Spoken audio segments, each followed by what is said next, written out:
¿Qué tal, gente de la tribu? Yo soy el Indio Figueroa, bienvenidos a mi canal. Y el día de hoy traigo un video muy importante porque entiendo que mi canal no va de eso, no es ese el propósito de mi canal, ustedes lo saben, y no va a virar hacia análisis de actualidad, de política actual, noticias, ese tipo de cosas, pero creo que era importantísimo, era crucial que me pronunciara sobre este tema porque realmente me incumbe demasiado, me es sumamente sensible y quiero también compartir con ustedes un poco un pequeño análisis rápido.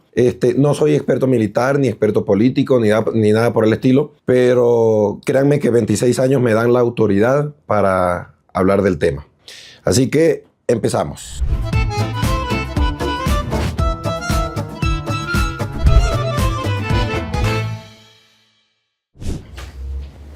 Pero primero, por supuesto, como ya ustedes saben, un traguito de café. Está sabroso, loco. En estos días un amigo me comentaba que Venezuela estaba destinado a ser una potencia y que le iba a ir muy bien y qué tal. Y justo pasó esto, pasó lo que, bueno, llegó el comunismo en Venezuela y no pudo ser una potencia. Esto es una paradoja y esto tenemos que entenderlo bien. Es decir, si esto sucedió en Venezuela, si llegó el comunismo en Venezuela, es porque no estaba destinado a hacerlo. Es porque eso no fue un sorteo que de repente llegó Chávez al poder y bueno, eso fue lo que nos sacamos del sorteo y ya. No, como en toda sociedad, como en todo pueblo, como en todos los países, todo sucede por una serie de causas y efectos. Si llegó Chávez a Venezuela, si llegó el chavismo a Venezuela, no era porque de repente lo trajo Santa Claus. Es porque estaban sucediendo cosas que hicieron que esto ocurriera. ¿Se entiende? Venezuela en la segunda mitad del siglo XX sucede algo muy curioso con Venezuela. Venezuela siempre ha sido muy militarista. Se respeta, se admira y de alguna manera se idolatra o se reverencia a las figuras militares, a las figuras de armas. Esto fue así durante el siglo XIX. Páez, Guzmán Blanco, que Guzmán Blanco era un abogado devenido en militar, los Monagas, hubo unos civiles por ahí muy importantes, Vargas, por supuesto, Rojas Paul, Ignacio Andrade, bueno, también está el caudillo Joaquín Crespo, que Joaquín Crespo no era propiamente un caudillo, porque un caudillo es alguien que como que lleva sus propias ideas y como que tiene la adhesión a su persona, mientras que Joaquín Crespo no era esto, sino que Joaquín Crespo era un caudillo pero siguiendo los preceptos de Guzmán Blanco. Luego llega Cipriano Castro, luego llega Gómez, luego hay un pequeño interregno de democracia, luego llega Pérez Jiménez, también es dictadura. Hubo avances materiales y hubo avances económicos. Venezuela fue el país más rico del mundo durante el gobierno de Pérez Jiménez, el más rico del mundo, no había otro. Pero no hay que olvidarse de los retrocesos democráticos que hubo. El magnicidio, el único magnicidio que ha existido en Venezuela, del que se culpó a Pérez Jiménez. No tengo pruebas, pero tampoco tengo dudas. Y aquí empieza una temporada, una pequeña época de reactivación de la democracia. Pero ¿qué es lo que pasa? Que con el pacto de punto fijo, es verdad, se reactiva la democracia y eso ayuda a que la democracia vuelva a Venezuela, pero el pacto de punto fijo, al convertirse en un acuerdo entre las principales fuerzas políticas que actúan en ese momento en el país, le quita al gobierno oposición, le quita al gobierno una oposición seria. A esto le agregamos el nocivo petróleo que durante mucho tiempo ha sido negativo. Ha sido negativo, así lo digo, aunque muchos se impresionen, porque el venezolano de hoy en día tiene al petróleo como si fuera un símbolo patrio más, como si fuera la mamá, y es negativo. En la década de los 70, Carlos Andrés Pérez nacionaliza la industria petrolera, nacionaliza el petróleo. Esto hace que el Estado, a través de PDVSA, tenga demasiado poder económico y no tenga un poder económico de manera paralela que le pueda frenar los pies, que le pueda hacer frente. Entonces, el Estado tiene todo el poder político, tiene todo el poder económico. Se crea prácticamente un Estado dentro del Estado. Claro, por mucho tiempo esto nos favoreció para la democracia, para la alternabilidad del poder, alternabilidad que ya viene dada por un pacto de punto fijo que hace que todos los actores políticos permanezcan en el gobierno y se alternen y esto lo que le quita a la oposición. Todas estas enfermedades poco a poco van generando que también eran gobiernos tocantes de la izquierda. Hay que estar claro en eso. Que en Venezuela se regalan casas, en Venezuela siempre se han regalado cosas, al menos desde la segunda mitad del siglo XX, un poquito antes, se han regalado casas, se han dado dádivas. Siempre han sido gobiernos de tendencia con coqueteo hacia la izquierda. ¿Por qué? Porque claro, la dictadura de Gómez y la dictadura de Pérez Jiménez han sido de derecha, como lo llamaron al general Gómez, el tirano liberal. Pérez Jiménez, bueno, también de derecha. El Eleazar López Contreras constitucionalmente expulsa a los que eran considerados comunistas en ese momento. Entonces, estos gobiernos de Acción Democrática y de COPEI van a ser muy tendentes a la izquierda. Cuando obviamente aparece Chávez, aparece una esperanza muy, muy grande en el país con este personaje electoral que no ha debido aparecer porque protagonizó un intento de golpe de Estado el 4 de febrero de 1992. Carlos Andrés Pérez, Rafael Caldera lo indulta, algo que no ha debido jamás y nunca suceder, y él se lanza a las elecciones y gana las elecciones porque representaba una tercera alternativa con el MBR, o Movimiento Quinta República. Obviamente, Chávez recibe un Estado, aunque descentralizado y federal, porque Venezuela era un Estado federal. De hecho, creo que hasta Marcos Pérez Jiménez se llamó Estados Unidos de Venezuela, hasta que se le cambia el nombre. Sí, aunque todos se asombren, así se llamaba desde 1860 y algo, cuando gana la Guerra Federal, que por cierto, Venezuela fue el primer país del mundo en eliminar la pena capital, la pena de muerte. Cuando gana la Guerra Federal con Crisóstomo Falcón en 1860 y algo, ahí se empieza a llamar Estados Unidos de Venezuela, hasta Pérez Jiménez, pero sigue siendo un país muy descentralizado. Lo que pasa es que el poder central está diseñado para ejercer un poder verdaderamente directo a través de PDVSA, de los ministerios, de las demás instituciones, la PTJ, la DICIP, etc. Entonces, ¿qué es lo que quiero que entendamos en este momento? Se acabó, bueno, primero un cafecito, porque esto merece una tacita de café que tengo acá a mi lado. Qué rico. Bien, tenemos que tener ya algo en mente. A ver, esta dictadura, desde el intento de la dictadura hasta su consolidación, son 27 años ya. Chávez toma el poder en el 99 y logra, bueno, llevar a cubanos que son los que lo asesoran y logran, hacer una represión mediante el poder económico. En su momento también logra hacer aliados importantes en el continente. Hace más de una generación que estamos en este conflicto, en esta batalla, en este dilema, en esta lucha. Hace más de una generación. Hay muchachos que no conocen otro sistema de gobierno, que no entienden otras cosas, que no entienden cómo el gas puede llegar a una casa si no lo da el gobierno, que no entienden lo que es pagar luz o pagar agua o pagar internet, porque no entienden por qué se tiene que pagar, porque eso lo da el gobierno, y que no entienden qué es esforzarse y sacrificarse para lograr las cosas si la bolsa de comida te la trae mensual, casi dañada por cierto, el gobierno. Entonces tenemos que luchar en contra de eso. Tenemos que luchar en contra de eso y generar una nueva mentalidad en nuestro país. La época militar se acabó y quedó atrás, tiene que haber quedado atrás. Tenemos que encetar una época de civilidad, una época de valores, de justicia, de respeto. Y el militar tiene que dejar de ser factor fundamental en la política y tiene que estar, como en cualquier país, supeditado a la autoridad civil.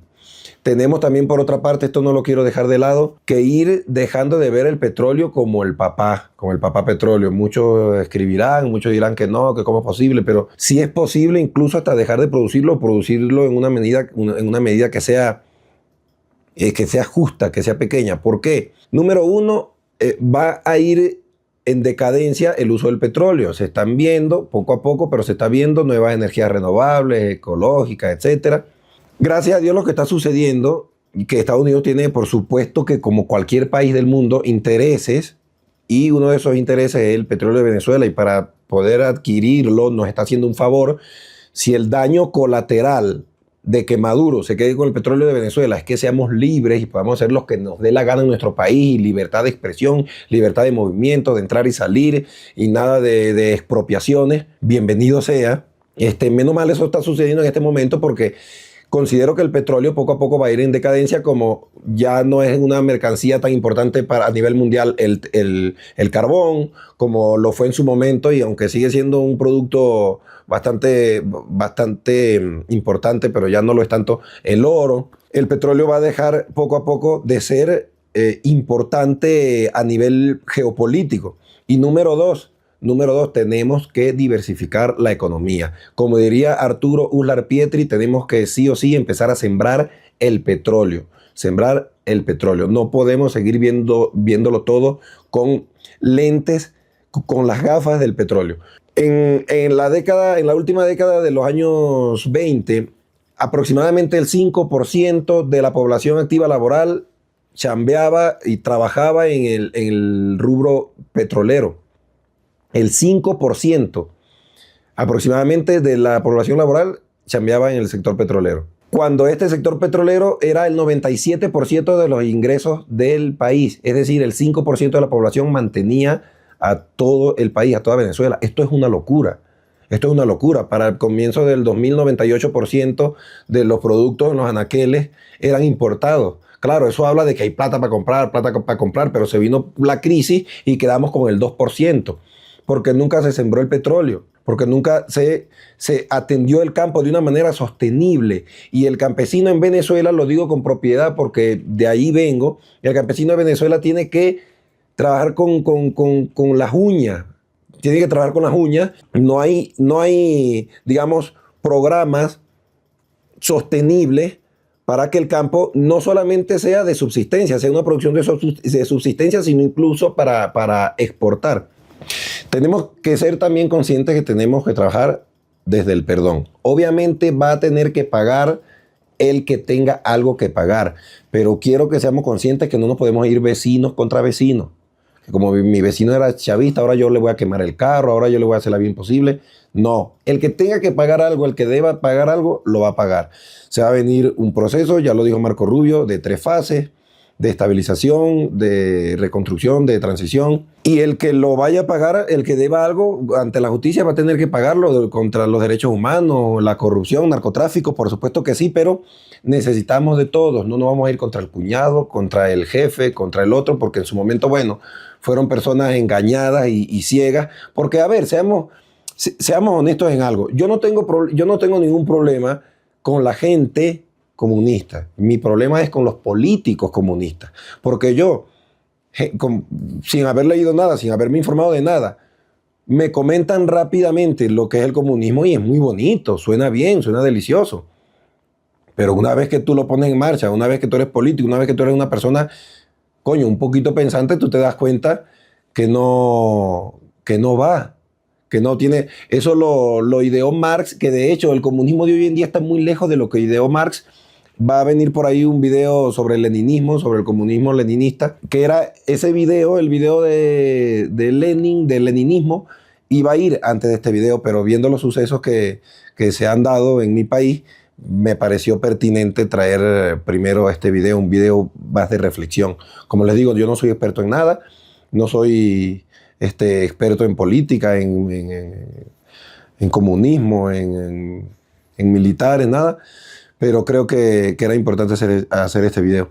Entonces, no podemos juzgar a la población que en su momento fue engañada. Conozco personas que en el 99 y de repente un tiempito después también votó por Chávez. Por supuesto, se desengañó, ya no quiso saber más nada de eso, pero es el político contra el que tenemos que ir. Y para que esto no suceda, ¿qué es lo que tiene que pasar? Educación. Educación. No es posible, desde que el mundo existe, no es posible que todo sea de todo. Tenemos que estar conscientes que el mundo ha funcionado así. Tenemos que, por supuesto, tener que lograr que la desigualdad no sea tan asquerosa. ¿Me explico? Yo tuve la oportunidad de leer el programa de gobierno de María Corina Machado, La Tierra de Gracia se llama. Me parece muy interesante. Me parece sobre todo muy interesante cómo trata el tema del petróleo, la economía petrolera y cómo trata el tema de la salud. Me parece muy interesante. El neoliberalismo extremo es peligroso. El comunismo extremo es peligroso. Entonces nosotros lo que tenemos es que tratar, y lo digo sin tendencia política, sin nada, lo digo como ciudadano que tuvo que salir de su país, que realmente la pasó mal, que extraña a su gente, que por razones políticas también era muy difícil ingresar al país. Alguien que ha sufrido en carne propia eso, el comunismo. Aunque yo considero que el comunismo no era el que mandaba en Venezuela. Ellos se sostenían de un discurso de la pantalla para afuera, porque bueno, tenían que seguir sosteniéndolo por el comandante Chávez, bla, bla, bla, pero lo que había en Venezuela era una especie de capitalismo muy extraño, donde solo unos poquitos tenían el poder y el dinero y no había ningún tipo de igualdad, no había una ideología comunista, socialista de ningún tipo, solamente es roba todo lo que pueda. Eso era lo que sostenía Venezuela. Pero este sistema comunista tenemos que darnos cuenta de que no es factible, no existe. El comunismo no existe más allá de en un papel que escribió Marx hace muchísimo tiempo. Marx no visitó una fábrica nunca tuvo ningún poder político. Marx ni siquiera llegó a trabajar. Él lo único que hacía era escribir lo que pensaba. Eso está muy bien, eso no te lo culpo. Pero si ya se ha atestiguado el fracaso desde Lenin, que fue el primero que puso en práctica esto con la Unión Soviética en el 2021, y se ha atestiguado el fracaso en varias, que lo único que da es miseria, entonces tenemos que estar con cuidado entre los dos extremos, con cuidado, con mano de seda. Quiero que seamos conscientes que se acabó la era militar, la época militar. Tenemos que ahora sí trabajar con civilidad. El principal responsable de todas las fechorías que se habían cometido en Venezuela hoy en día está pagando ante la justicia norteamericana en Estados Unidos. El país se está empezando a abrir, se está empezando a ver avances rápidos. Hay cosas, por ahí leí en estos días ayer leí una información, no la voy a decir aquí porque no he podido corroborar su veracidad, no me parece descabellada, pero me parece que son cosas que se van dando aceleradamente para bien, y tenemos nosotros que estar preparados para construir el país. Un país, aunque actualmente sigue circunscrito el concepto de país a una territorialidad, el país no es la tierra, el río, la montaña, el país es la gente. El país es la gente.